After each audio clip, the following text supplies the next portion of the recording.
हार्दिक रूप से अभिनंदन करता हूं हमारे जेआईवी एंड सीआईवी मेड सिंपल के चैनल में। तो दोस्तों, आज के इस वीडियो लेसन में हम लोग अपने एलआरवी का यूनिट नंबर 41 से लेकर 46 तक कवर करेंगे, जो कि basically different types of contract पे बेस्ड है। तो हम लोग ये समझेंगे कि कॉन्ट्रैक्ट का पहला जो यूनिट है दोस्तों, वो हमारा है यूनिट नंबर 41। इसमें हम लोग कॉन्ट्रैक्ट का मीनिंग और कॉन्ट्रैक्ट का एसेंशियल समझेंगे। तो आइए ज़रा देखते हैं क्या क्या टॉपिक पढ़ना है इसमें। सबसे पहले हमें meaning and essential of contract को समझना है। इसके बाद इंडेमनिटी के कॉन्ट्रैक्ट को और इंडेमनिटी होल्डर के राइट्स को समझना है। उसके बाद गारंटी कॉन्ट्रैक्ट को समझना है। उसके बाद दोस्तों contract of bailment, contract of pledge और कॉन्ट्रैक्ट ऑफ एजेंसी। तो ये हर एक चीज़ पे एक एक यूनिट बना हुआ है। तो वही हम लोग इस साथ साथ एक साथ ही हर एक यूनिट को कवर करने का यहाँ पे प्रयास कर रहे हैं। चलिए दोस्तों, शुरुआत करते हैं अपने इस वीडियो लेसन को। सबसे पहले पहला जो टर्म है दोस्तों, वो है फ्री कंसेंट। फ्री कंसेंट, अब देखिए कॉन्ट्रैक्ट है तो उसमें पार्टीज़ होंगे और पार्टीज़ के फ्री कंसेंट की रिक्वायरमेंट होती है। अब कंसेंट फ्री कब कहलाएगा? तो कंसेंट फ्री तब कहलाता है जब पार्टी जो है वो एग्री करता है सेम चीज़ में, सेम सेंस में।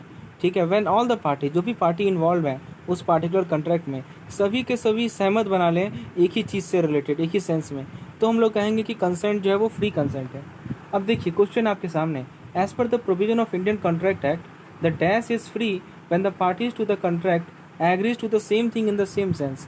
तो दोस्तों बताइए कब फ्री कहलाएगा? तो अभी हम लोगों ने देखा है कि कंसेंट फ्री कहलाता है। तो कंसेंट फ्री कब कहलाता है? जब जितने भी पार्टीज़ हैं उस कॉन्ट्रैक्ट में वो सेम थिंग के लिए सेम सेंस में एग्री कर जाएं। तो करेक्ट आंसर होगा हमारा ऑप्शन नंबर सी। देखिए अब एक एग्जाम्पल लेते हैं। जैसा कि आप देख सकते हैं कि एक आदमी ए है, ठीक है, वो अपना कार बी को बेच रहा है, ठीक है, लेकिन अब ऐसे कार यदि बेचेगा तो ऑब्वियस सी बात है पैसा भी तो लेगा वापस। तो बी जो है उसे रिटर्न में 1 लाख रुपया दे रहा है कार का कॉस्ट, ठीक है। अब देखिए यहाँ पे क्या है कि कार का प्रॉमिस, कार को बेचने का जो प्रॉमिस है वो is a consideration for B promise to pay the money and B promise to pay the money is a consideration for A promise to sell the car, ठीक है। तो दोस्तों यहाँ पे दो कंसिडरेशन है, इसे हम लोग लॉफुल कंसिडरेशन कहते हैं और and the contract is enforceable at law. It has to be remembered that an agreement without consideration is void. अब मान लीजिए कोई एग्रीमेंट है जो कि बिना कंसिडरेशन का है, तो उसे हम लोग वाइड कहते हैं। वाइड का मतलब क्या हुआ? Void means it is of no legal effect and it is not enforceable by law. Void का मतलब क्या हुआ दोस्तों? कि इसका कोई लीगल इफेक्ट नहीं है और ये लॉ से भी इन्फोर्सेबल नहीं है। अब देखिए कुछ केसेस में ऐसा है कि agreement without consideration is valid. अब आइए देखते हैं वो कौन कौन सा केस है जिसमें एग्रीमेंट, कोई भी एग्रीमेंट बिना कंसिडरेशन का वैलिड होता है, ठीक है। तो पहला देखिए, an agreement made out of natural love and affection. तो नेचुरल लव एंड अफेक्शन के कारण जो एग्रीमेंट हुआ वो। उसके बाद दो पार्टीज़ के बीच में एग्रीमेंट जो कि एक दूसरे के रिलेशन में स्टैंड करता हो। और तीसरा कह रहा है which is in writing and registered, जो कि लिखित में हो और रजिस्टर्ड हो। तो इन तीन केस में दोस्तों एग्रीमेंट विदाउट कंसिडरेशन क्या कहलाएगा? वैलिड कहलाएगा। चलिए आपके सामने क्वेश्चन है, as per provision of Indian Contract Act the contract are treated illegal when there is no. Illegal कब कहलाएगा बताइए? अभी हम लोगों ने देखा है इलीगल तब कहलाता है, ठीक है, जब वहाँ पे क्या हो, कोई कंसिडरेशन नहीं हो। तो वैलिड कॉन्ट्रैक्ट होने के लिए क्या रिक्वायरमेंट है दोस्तों? Consideration is essential for any contract to be treated as valid. तो ऑप्शन नंबर बी हमारा करेक्ट आंसर है कि यदि कंसिडरेशन नहीं होगा तो कॉन्ट्रैक्ट है वो क्या कहलाएगा? वो इलीगल कहलाएगा। अब कॉन्ट्रैक्ट को फॉर्म करने के लिए क्या क्या की कंपोनेंट है? When one person signifies to another person his willingness to do or not to do something with a view to obtaining the consent of that other person, he is said to make a proposal। तो proposal कब होता है दोस्तों? जब एक person दूसरे person को signify करे अपना विलिंगनेस कि हम ये करना चाहते हैं या नहीं करना चाहते हैं, तो हम लोग उसे कहते हैं कि वो प्रपोजल बना रहा है। And when a person to whom the proposal is made, जैसे कि मान लीजिए कि मैंने आपको प्रपोजल दिया, ठीक है, तो जिस आपको प्रपोजल दिया तो आप यदि मान लीजिए आप अपना एसेंट या कंसेंट प्रोवाइड कर रहे हैं तो आप तब न कहेंगे एक्सेप्ट। क्यों? मैंने तो बस प्रपोजल दिया और आपने उसे हाँ या ना में स्वीकृति दी, तब आप यदि हाँ कह दिए तब कहलाएगा कि प्रपोजल जो है वो क्या हो गया? एक्सेप्ट हो गया, ठीक है। तो प्रपोजल प्रॉमिस कब होता है? जब उसे एक्सेप्ट किया जाता है। जब तक मैंने कहा तब तक तो वो प्रपोजल था और जब आपने उसे एक्सेप्ट कर लिया उसके बाद वो क्या कहला गया? प्रॉमिस कहला गया, ठीक है। तो देखिए यहाँ पे दो टर्म है, एक है प्रॉमिसर और एक है प्रॉमिसी। बताइए इस केस में प्रॉमिसर कौन होंगे? इस केस में प्रॉमिसर मैं हूँगा, ठीक है, क्योंकि मैं प्रपोजल को बना रहा हूँ। और इस केस में प्रॉमिसी कौन होंगे? तो जो प्रपोजल को एक्सेप्ट कर रहा होता है वो होता है प्रॉमिसी। अब प्रपोजल कौन एक्सेप्ट कर रहा है? तो आप एक्सेप्ट कर रहे हैं, इसलिए आप क्या होंगे दोस्तों? प्रॉमिसी होंगे। आपके सामने क्वेश्चन है, as per Indian Contract Act when a person is making a proposal for purpose of a contract he is called. तो जो आदमी प्रपोजल बना रहा है कॉन्ट्रैक्ट के पर्पस से, तो वो क्या कहलाएगा? तो वो कहलाता है दोस्तों हमारा प्रोमिसर कहलाता है। ठीक है, तो option number C correct answer होगा। उसके बाद है दोस्तों the person who accept a proposal put forth by other person. तो जो प्रपोजल को एक्सेप्ट करता है, ठीक है, as per Indian Contract act, वो क्या कहलाता है? तो वो कहलाता है दोस्तों हमारा प्रोमिसी। ठीक है, तो एक है प्रोमिसर और एक है हमारा प्रोमिसी। अब देखिए कैपेसिटी टू कॉन्ट्रैक्ट, तो parties to an agreement must be legally competent to enter into contract. अब जो पार्टीज है, यहाँ पार्टी कौन कौन है? एक है प्रोमिसर और एक है प्रोमिसी। तो ये जो दो पार्टीज हैं वो कॉम्पिटेंट होना चाहिए कि कॉन्ट्रैक्ट में इंटर कर सकें। अब देखिए सेक्शन 11 है कॉन्ट्रैक्ट एक्ट का, जो कि ये कहता है कि every person is competent to enter into contract if. अब किन किन कंडीशन में कोई भी आदमी कॉन्ट्रैक्ट में पार्टिसिपेट करने के लिए कॉम्पिटेंट कहलाएगा? पहला कंडीशन है he has attained the age of majority, यानी वो जो है मेजोरिटी हो जाना चाहिए। उसके बाद he is of sound mind, वो साउंड माइंड का होना चाहिए। और दोस्तों he is not disqualified from entering into a contract by any law. कोई भी लॉ उसे कॉन्ट्रैक्ट में इंटर करने से रोके नहीं, डिस्क्वालीफाई नहीं करे। तो ये तीन कंडीशन है जिसके बेसिस पे कोई भी पार्टीज कॉन्ट्रैक्ट में इंटर करने के लिए एलिजिबल है। आपके सामने क्वेश्चन है which of the following person is competent to contract. आपके सामने 4 ऑप्शन दिया गया है, इनमें से कौन से लोग हैं जो कि कॉन्ट्रैक्ट करने में कॉम्पिटेंट कहलाते हैं as per Indian Contract Act? Minor, major and of sound mind, a major but insolvent, a major but not of sound mind. तो दोस्तों साफ साफ आंसर ऑप्शन नंबर बी होगा। तो जो पर्सन मेजर होना चाहिए और दूसरी बात कि वो साउंड माइंड का भी होना चाहिए, तभी वो कॉन्ट्रैक्ट में कॉम्पिटेंट कहलाएगा। अब देखिए नेक्स्ट क्वेश्चन है which of the following contract are valid as per provision of Indian Contract Act. तो इंडियन कॉन्ट्रैक्ट एक्ट के प्रोविजन के अकॉर्डिंग कौन सा कॉन्ट्रैक्ट वैलिड कॉन्ट्रैक्ट कहलाएगा? ऑप्शन ए करा है X enter into a contract with Y to deceive Z. X ने contract enter किया वाई के साथ कि हम जेड को डिसीव करेंगे। दूसरा है X made an agreement with M aged 16 year. तो एक्स का जो एग्रीमेंट है वो किसके साथ है? एम के साथ है, और एम का एज दिया हुआ है 16 ईयर। उसके बाद है दोस्तों X make a proposal to Y who accepted. X ने वाई को प्रपोजल दिया जो कि उसने एक्सेप्ट किया। और लास्ट है दोस्तों X made a proposal to Y who is evaluating the proposal. तो वाई अभी भी इवैल्यूएट कर रहा है प्रपोजल को। तो वैलिड कॉन्ट्रैक्ट में क्या बताया था मैंने, बताइए। देखिए प्रपोजल तो देना पड़ेगा और एक्सेप्ट भी करना है। ऑप्शन ए में देखिए, ऑप्शन ए में डिसीव करने के लिए देखिए अनलॉफुल है ये, इसीलिए ऑप्शन ए गलत है। ऑप्शन बी में देखिए एक पर्सन माइनर है, मैंने बताया था मेजर होना जरूरी होता है, 18 साल से ऊपर होना जरूरी है, यहाँ पे 16 साल का ही है तो ये कॉन्ट्रैक्ट नहीं होगा। ऑप्शन डी में देखिए प्रपोजल अभी भी एक्सेप्ट नहीं किया गया है, मैंने बताया था ना कि प्रपोजल जब एक्सेप्ट हो जाता है तभी वो कॉन्ट्रैक्ट कहलाता है। ठीक है, तो ये चीज़ आपको क्लियर, वो प्रॉमिस कहलाता है दोस्तों। क्या कहलाता है दोस्तों? वो प्रॉमिस। और इसमें पार्टीज में दो पर्सन इन्वॉल्व होते हैं, एक प्रॉमिसर और एक प्रॉमिसी। ये चीज़ें आपको क्लियर हो गई होंगी। अब कॉन्ट्रैक्ट का मीनिंग समझते हैं। एक कॉन्ट्रैक्ट बेसिकली एक एग्रीमेंट है जो कि लॉ के द्वारा इन्फोर्सिबल होता है। इसके अंदर 2 मेजर कॉन्स्टिट्यूएंट होते हैं। सबसे पहला कॉन्स्टिट्यूएंट है एग्रीमेंट बिटवीन 2 पर्सन और मोर, 2 या 2 से ज़्यादा पर्सन के बीच का एग्रीमेंट। और दूसरा है दोस्तों वो जो एग्रीमेंट है वो लॉ से इन्फोर्सेबल हो। अब क्वेश्चन है which of the following is a correct statement regarding a contract under provision of Indian Contract Act. तो इंडियन कॉन्ट्रैक्ट एक्ट के प्रोविजन के अकॉर्डिंग आपके सामने कुछ स्टेटमेंट दिया गया है, इसमें से कौन सा स्टेटमेंट करेक्ट है कॉन्ट्रैक्ट से रिलेटेड? पहला है contract means an agreement enforceable by law. दूसरा है contract is an agreement between 2 और मोर पर्सन। तीसरा है right and obligation are enforceable by law must arise out of contract. और डी करें ऑल ऑफ द अबव। तो दोस्तों साफ साफ है, सभी के सभी स्टेटमेंट सही है। कॉन्ट्रैक्ट जो है एक एग्रीमेंट है जो कि लॉ के द्वारा इन्फोर्स होता है, ये 2 या 2 से ज़्यादा पर्सन के बीच का एग्रीमेंट होता है। और जो राइट एंड ऑब्लिगेशन जो होता है वो लॉ के द्वारा इन्फोर्सेबल होता है। उसके बाद है दोस्तों नेक्स्ट कंसेप्ट है किसी वैलिड कॉन्ट्रैक्ट का क्या क्या एसेंशियल्स है। तो सबसे पहला चीज़ है प्रपोजल एंड एक्सेप्टेंस। तो प्रपोजल एक लॉफुल प्रपोजल होना चाहिए एक पार्टी के द्वारा, और दूसरा पार्टी जो है उस प्रपोजल को एक्सेप्ट करे, ये पहला कंडीशन है। तो there should be a lawful proposal by one party and other party should accept that proposal. अब इसको मैं एग्जांपल से समझाता हूँ। जैसे मान लीजिए कि ए ने प्रपोज किया, एक लेटर दिया बी को, ठीक है, कि वो अपना कार को बेचेगा 10,000 रुपये में। तो ये एक जस्ट प्रपोजल हुआ, ठीक है। अब इस केस में बताइए प्रॉमिसर कौन है? ए प्रॉमिसर है हमारा। मान लीजिए बी ने उस प्रपोजल को एक्सेप्ट कर लिया, तो बी क्या कहलाएगा? प्रॉमिसी कहलाएगा। अब कॉन्ट्रैक्ट हम कहेंगे कि हो गया। तो समझ में आ गया आपको कि प्रपोजल कैसे होता है और एक्सेप्टेंस का मीनिंग क्या है। अब एग्रीमेंट जो है ओरल में भी हो सकता है या रिटन में भी हो सकता है, ठीक है। तो दोस्तों एग्रीमेंट किसी किसी केस में एग्रीमेंट रिटन में ही होना चाहिए, ठीक है। और दोस्तों रिटन के साथ साथ वो रजिस्टर्ड भी होना चाहिए और अटैच भी होना और अटेस्टेड भी होना चाहिए, ठीक है। यदि मान लीजिए ऐसे फॉर्मेलिटीज़ को कंप्लाई नहीं किया गया तो एग्रीमेंट को हम लोग इन्फोर्स नहीं कर सकते हैं एज पर कोर्ट ऑफ लॉ, ठीक है। अब ये किस किस केस में लागू होगा? जैसा कि मान लीजिए कि सेल और मॉर्टगेज ऑफ इमूवेबल प्रॉपर्टी, कोई अचल संपत्ति है जैसे हाउस हुआ, उसका सेल हो या उसका मॉर्टगेज हो या कोई लीज हो, ठीक है, तो उस केस में आपको ये रूल अप्लाई होता है कि आपको राइटिंग में कॉन्ट्रैक्ट होना चाहिए, उसके बाद रजिस्टर्ड होना चाहिए और साथ ही साथ अटेस्टेड भी होना चाहिए। अब कंसिडरेशन को समझते हैं। अब देखिए एक और चीज़ है कि लॉफुल कंसिडरेशन होना चाहिए दोनों पार्टीज के बीच में, जो भी एग्रीमेंट में इंटर कर रहे हैं, जो भी दो पार्टी एग्रीमेंट में इंटर कर रहे हैं उनके बीच में लॉफुल कंसिडरेशन होना चाहिए। अब कंसिडरेशन का मतलब क्या होता है? Something in return. Hence when the both party to an agreement give something to one another and get something in return. अब देखिए जो भी दो पार्टी हैं वो एक दूसरे को कुछ दे रहे हैं और वापस भी कुछ ले रहे हैं, तो हम लोग कहेंगे कि ये कंसिडरेशन है। अब क्वेश्चन आपके सामने है, which of the following statement are not correct regarding a contract. इनमें से कौन सा स्टेटमेंट कॉन्ट्रैक्ट के रिगार्डिंग सही नहीं है? ऑप्शन ए कह रहा है it can be oral, option B कह रहा है it can be in writing, option C कह रहा है certain contract can be in writing only, और ऑप्शन डी कह रहा है all contract are in writing require registration with one of the authority.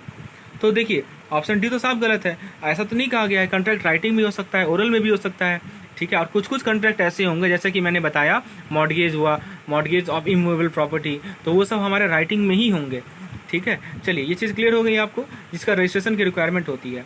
तो ये क्वेश्चन आपके समझ में आ गया। अगला क्वेश्चन देखते हैं। C at the desire of B has done और अब्सटेन फ्रॉम डूइंग समथिंग और promises to do abstain from doing something as per provision of Indian contractor, this is called, ठीक है। तो देखिए बी के डिजायर के अनुसार, बी की इच्छा के अनुसार सी ने अपने आप को रोक लिया कुछ करने से, ठीक है, और प्रॉमिस किया कि मैं ऐसा नहीं करूंगा, तो इसे क्या कहलाएंगे? तो इसे हम लोग कहते हैं कंसिडरेशन। यही तो है consideration. When one party give something to other and return भी उसे मिले, तो ये कहलाता है हमारा कंसिडरेशन। तो ये कॉन्ट्रैक्ट वैलिड नहीं होता है यदि इसमें कंसिडरेशन नहीं हो। समझ में आ रहा है? कॉन्ट्रैक्ट वैलिड तभी होगा जब कंसिडरेशन उसमें इन्वॉल्व हो। तो चलिए बेसिक चीज़ आपको कॉन्ट्रैक्ट का क्लियर हो गया। अब हम लोग नेक्स्ट यूनिट पे आते हैं, क्योंकि पहला कॉन्ट्रैक्ट है हमारा कॉन्ट्रैक्ट ऑफ इंडेमनिटी। तो इंडेमनिटी का मतलब समझते हैं। एक इंडेमनिटी का कॉन्ट्रैक्ट में क्या होता है कि एक पार्टी प्रॉमिस करता है कि वो दूसरे को लॉस से बचाएगा, जो भी लॉस उससे हो रहा है उसके कारण जो लॉस हो रहा है। यानी मान लीजिए कि मैं हूँ और आप सेकंड पार्टी हैं, तो मेरे कारण जो आपको लॉस होगा मैं उससे आपको बचाऊंगा, ठीक है। अभी लॉस कैसा कैसा हो सकता है? This loss can either by the conduct of promiser himself, तो मैं प्रॉमिसर हूँ, मेरे कंडक्ट के कारण कुछ लॉस हो रहा हो, या किसी और अदर पर्सन के कारण हो सकता है, ठीक है। ये दोनों केस इसमें इन्वॉल्व है, ठीक है। तो ये हमारा कहलाता है कॉन्ट्रैक्ट ऑफ इंडेमनिटी। अब दोस्तों इंडेमनिटी तो समझ में आ गया। इसमें कौन कौन से पार्टीज होते हैं? इसमें एक होते हैं इंडेमनीफायर और एक होते हैं इंडेमनीफाइड। इंडेमनीफायर कौन होता है? जो बोल रहा होता है कि मैं लॉस सहने के लिए तैयार हूँ। इंडेमनीफाइड कौन होता है? जो लॉस को, जिसका लॉस बॉन्ड करना है, ठीक है, whose loss is to be bond. Indemnified वो होता है जिसका लॉस हमें बॉन्ड करना है, यानी कि आपका लॉस मैं बियर कर रहा हूँ, इसलिए मैं कौन हूँ? आप कौन है? आप है इंडेमनीफाइड, और मैं कौन हूँ? मैं हूँ इंडेमनीफायर, ठीक है। अब देखिए कुछ अदर फीचर्स देखते हैं इंडेमनिटी कॉन्ट्रैक्ट का। तो अब बताइए लायबिलिटी किसका है? ऑब्वियस सी बात है लायबिलिटी इसमें इंडेमनीफायर का है, क्योंकि वही तो बोल रहा है कि मैं लॉस होने के लिए तैयार हूँ। उसके बाद there is only one contract. हाँ, इंडेमनीफायर और इंडेमनीफाइड के बीच में केवल एक ही कॉन्ट्रैक्ट होगा। और रिस्क जो है वो कंटिजेंट है। कंटिजेंट का मतलब समझ में आता है आपको? ये हो भी सकता है या नहीं भी हो सकता है, विच मे और मे नॉट अराइज। और दोस्तों purpose of contract is repayment of loss. आखिर ये कॉन्ट्रैक्ट किया क्यों जा रहा है? इंडेमनिटी कॉन्ट्रैक्ट की क्या पर्पस है? तो इसका पर्पस है कि जो लॉस है उसको रिपेमेंट किया जा सके। अब दोस्तों इंडेमनिटी होल्डर जो है, जिसने इंडेमनिटी होल्ड करके रखा है, यानी इंडेमनिटी कौन होल्ड करेगा? ऑब्वियस सी बात है आप होल्ड करेंगे, आप यानी कि इंडेमनीफाइड होल्ड करेंगे। तो आप क्या क्या रिकवर कर सकते हैं? आप पेमेंट को रिकवर कर सकते हैं, आप सूट के कॉस्ट को रिकवर कर सकते हैं, आप डैमेज को रिकवर कर सकते हैं यदि कोर्ट परमिट करेगा तो, ठीक है। अब देखिए कॉन्ट्रैक्ट ऑफ इंडेमनिटी में it is required to be entered into, कहाँ इंटर्ड होगा? इंश्योरेंस कॉन्ट्रैक्ट में होगा। इशुएंस ऑफ डुप्लीकेट कहाँ किस किस केसेस में इंडेमनिटी कॉन्ट्रैक्ट की रिक्वायरमेंट होती है, आइए जरा देखते हैं। तो देखिए डुप्लीकेट ड्राफ्ट इशू में होगा। उसके बाद settlement of claim cases bye the bank के द्वारा जो सेटलमेंट वाला केस होता है उसको सेटल करने में होता है दोस्तों, और इंश्योरेंस में तो होता ही होता है। तो ये तीन केसेस में इंडेमनिटी की एक रिक्वायरमेंट होती है। अब दोस्तों कुछ इंडेमनिटी का टाइप देख लेते हैं। पहला है हमारा इम्प्लाइड इंडेमनिटी। तो there is something implied indemnity without any written agreement. मान लीजिए बैंक के एक्ट के कारण कस्टमर को लॉस हो गया, तो बैंक को इंडेमनीफाई करना पड़ेगा ना, ठीक है। एक्सप्रेस यहाँ पे तो ये देखिए, समझिए बात को, ये चीज़ आपका इम्प्लाइड है। ये बात नहीं है कि बैंक के कारण यदि कस्टमर को लॉस हुआ तो बैंक बोलेगी कि इंडेमनिटी लेटर तो मैंने दिया नहीं था। बिल्कुल नहीं, इस केस में बैंक ये इम्प्लाइड है कि बैंक को इंडेमनिटी प्रोवाइड करना होगा, लॉस के लिए इंडेमनीफायर बनना होगा। इसे ही कहते हैं हम लोग इम्प्लीफाइड इंडेमनिटी। अब क्वेश्चन आपके सामने है, a contract by which one party promises to sell other party, इसे क्या कहते हैं बताइए? इंडेमनिटी कॉन्ट्रैक्ट कहते हैं। ऑप्शन ही करेक्ट आंसर है। उसके बाद नेक्स्ट देखिए, जो इंडेमनिटी होल्डर होता है उसके पास क्या क्या राइट होता है, ये सब हम लोगों ने देख लिया है। अब दोस्तों, विच of the following matches of parties in contract of indemnity is correct. इसे पढ़िए तो साफ साफ हम लोगों ने देख लिया है। इंडेमनीफायर कौन होता है? इंडेमनीफायर होता है जो कि बियर लॉस को बियर करने के लिए तैयार है। इंडेमनिटी होल्डर कौन होता है? जिसका लॉस हुआ। तो आप देख सकते हैं विच of the following type of loss can not be recovered. अब इनमें से कौन सा लॉस को रिकवर नहीं कर सकते हैं? तो damage paid in a suit, cost paid in a suit, payment made in compromise that are contrary to the indemnity, none of the above. तो ये सभी के सभी टाइप के लॉस को कवर कर सकते हैं, रिकवर कर सकते हैं दोस्तों। उसके बाद है mister x enter into contract with Mr. Y that he will not be sued by Mr. Z for the amount of rupees 1 lakh which Y has to pay to Z, but if Z sues the loss shall be borne by X। तो इसे क्या कहेंगे? तो इसे हम लोग कहते हैं कॉन्ट्रैक्ट ऑफ इंडेमनिटी। ठीक है, इसके बाद है दोस्तों हमारा कॉन्ट्रैक्ट ऑफ बेलमेंट। तो बेलमेंट में क्या होता है ये जरा देखते हैं। तो बेलमेंट का मतलब हुआ delivery of good by one person to another person for some purpose. किसी पर्पस के लिए गुड्स का जो डिलीवरी होता है एक आदमी को दूसरे आदमी का, तो उसे हम लोग बेलमेंट कहते हैं। तो इसमें क्या होगा, या तो गुड्स का रिटेनिंग होगा या गुड्स का सेलिंग होगा। तो आप देखिए इसमें भी दो पार्टी होते हैं, एक होता है बेलर वन वो होता है जो कि गुड्स को डिलीवर कर रहा होता है, और एक होता है बेली जो कि गुड्स के डिलीवरी को ले रहा होता है। ठीक है, अब देखिए बेली को क्या क्या डिस्क्लोज करना है। तो पहला गुड्स का फॉल्ट को डिस्क्लोज करना है, उसके बाद fault which materially interfere with the use of goods, और तीसरा है fault which exposes bailee to risk. ठीक है, ये तीनों का तीनों चीज़ बेलर को डिस्क्लोज करना है। Bailee to take care of goods as if goods are his own. हाँ, अब देखिए जो बेली है जो कि डिलीवरी ऑफ गुड ले रहा है, ठीक है, तो उसे क्या करना है कि as if goods are of is on he can spend the amount to save the goods from loss. He will not do inconsistent with what he was suppose to have done. अब देखिए mixing of good में क्या होगा, यदि consent से किया गया है, यदि सहमति बना के की गई है, तो इंटरेस्ट इन गुड जो होगा वो प्रोपोर्शनेट होगा। यदि बिना कंसेंट का है तो कौन कंपेंसेट करेगा? ऑब्वियस सी बात है, बेली कंपेंसेट करेगा। ठीक है, चलिए, तो कुछ भी होगा तो बेली कंपेंसेट करेगा। चलिए, उसके बाद है ड्यूटीज ऑफ बेली। तो bailee has to return the good after expiry of the period. ठीक है, पीरियड एक्सपायर हो जाएगा तो बेली को गुड्स को रिटर्न करना पड़ेगा। उसके बाद he will also return increasing of good, he will also be a responsibility of the loss caused to negligence. यदि उसके नेग्लिजेंस के कारण कोई लॉस होगा तो उससे भी उसे रिस्पॉन्सिबिलिटी बियर करना पड़ेगा। ठीक है, अब राइट्स क्या क्या बेली का है, तो बेली जो है क्लेम लेगा बेलर से if any expense incurred by him in due course. Bailor will also compensate the loss cost to bailee in orderly course of business. Bailee can retain the good payment due to him not made by the bailor. ये सब कुछ rights हैं हमारे बेली के। आइए question आपके सामने है, bailor is a person who delivers good to creditor to secure the loan to the security to give guarantee. अब बताइए, बेलर वो आदमी होता है जो गुड्स को डिलीवर कर रहा होता है किसी अदर पर्सन को सेम पर्पस के लिए। ठीक है, ऑप्शन सी हमारा करेक्ट आंसर है। The bailor can use the good delivered by the bailor, bailee can use the good delivered by the baler.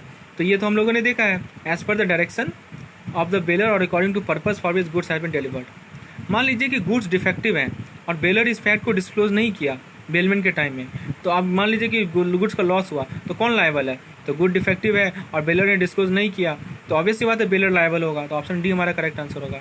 यदि बेली ने रेंडर्ड कर दिया है certain service in respect of goods build to him, तो क्या होगा इस केस में दोस्तों? He is entitled to get the remuneration for the service he rendered. अब दोस्तों, the ornament keep by the bank in safe custody have been damage the loss.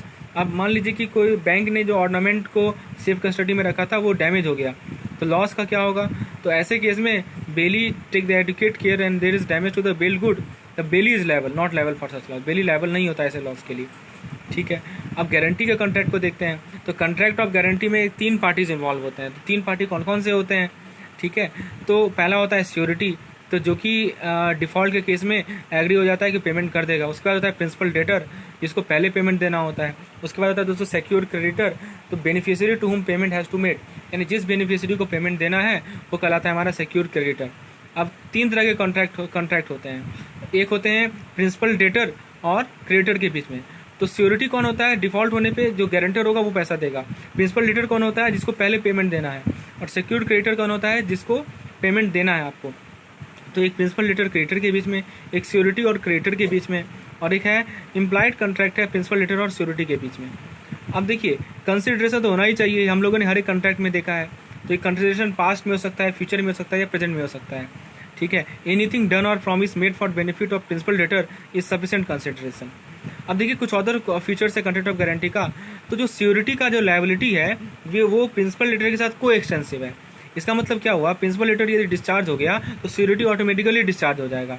उसके बाद पेमेंट के बाद यदि श्योरिटी जो है क्रेडिटर के शो में फॉल कर गया तो he is not suppose to recover the money from debtor. Obvious सी बात है, डेटर से मनी वो रिकवर करेगा। इसे कहते हैं राइट ऑफ सबरोगेशन। ये पूछा जाएगा राइट ऑफ सबरोगेशन का क्या मतलब है। मान लीजिए कि डेटर ने पैसा नहीं दिया तो जो आपका इस केस में क्रेडिटर है वो किसे कंटेक्ट करेगी, वो सिक्योरिटी को करेगी। तो सिक्योरिटी को पैसा देना पड़ गया तो सिक्योरिटी बाद में वो पैसा डेटर से लेगा और इसे कहते हैं राइट ऑफ सबरोगेशन। गारंटी जो है, यदि सिक्योरिटी का डेथ हो जाए तो गारंटी खत्म, ठीक है, कोई भी टर्म्स कंडीशन नहीं होता है, ठीक है।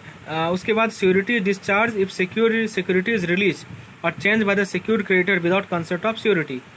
Release of one's co security does not dissolve the order. उसके बाद contract of guarantee become invalid if there is misrepresentation by the creditor while entering to original contract. हाँ, यदि मान लीजिए जो क्रेडिटर है उसने ही कुछ डाटा को मिस रिप्रेजेंट किया है तो आप समझिए कॉन्ट्रैक्ट खत्म हो गया। If there are more than one security, मान लीजिए को सिक्योरिटी है, एक से ज़्यादा सिक्योरिटी को को सिक्योरिटी कहलाता है, तो जो लायबिलिटी है वो इक्वली शेयर होगा दोनों के बीच में, ठीक है। मान लीजिए कि बैंक गारंटी जो होता है वो 10 साल से ज़्यादा का नहीं होता है, लेकिन BOD of the bank can formulate policy to issue BG more than 10 years. अब दोस्तों कंटिन्यूइंग गारंटी क्या होता है, तो जो सीरीज ऑफ ट्रांजेक्शन के लिए कंटिन्यू हो उसे कहते हैं कंटिन्यूइंग गारंटी। और इसमें भी इम्प्लाइड प्रॉमिस होता है। गारंटी कौन दे सकता है, person competent to enter into contract can give guarantee. Guarantee sign by individual partner can not bind the firm. तो दोस्तों ये सब था कुछ गारंटी से रिलेटेड पॉइंट। फ्रेंड्स, गारंटी का जो क्वेश्चन आंसर सेशन है वो मैं अपने नेक्स्ट वीडियो में लाऊंगा। तो फ्रेंड्स, ये था हमारा आज का लेसन जिसपे हम लोगों ने कॉन्ट्रैक्ट क्या होता है, उसके बाद कॉन्ट्रैक्ट ऑफ बेलमेंट और कॉन्ट्रैक्ट ऑफ इंडेमनिटी इसके बारे में डिस्कशन किया। होपफुली आप लोगों को चीज़ें क्लियर हो रही होंगी। तो फ्रेंड्स, लाइक जरूर कीजिएगा, चैनल को सब्सक्राइब कीजिए और इसे शेयर कीजिए। धन्यवाद।